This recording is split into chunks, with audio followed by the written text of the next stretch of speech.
有民众指控高雄凤山有一间公庙呢，拐人去甲投资，这亲戚朋友30-40个人落1亿6千万，结果煞摕袂回来。其中一个受害者想袂开，落尾全行地路。即马家属已经有报办，毋望卖阁有人来受害。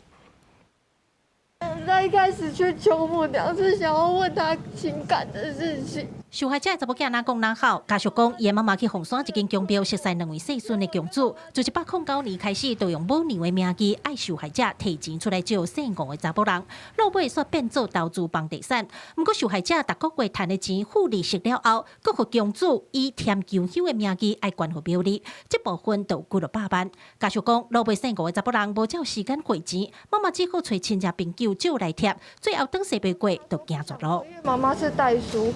他本来就觉得这个工作很奇怪了，但他就一直跟他说，母娘会帮你看着，母娘会帮你顾着这些钱，然后他说你要帮你的朋友赚钱，所以妈妈找的几乎都是自己的亲朋好友。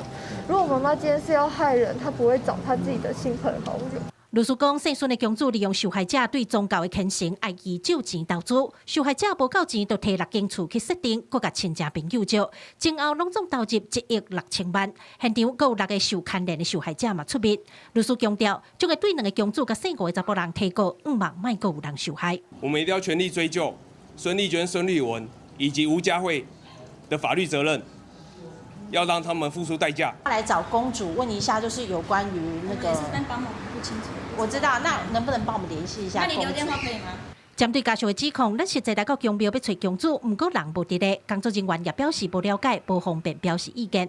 家属强调，因为有听讲，也阁有甲妈妈共款遭拒的受害者，人数也无法度确定，因毋望透过代志的公开，会当卖阁有人受害。记者柯家族副朝阳高阳昌报道。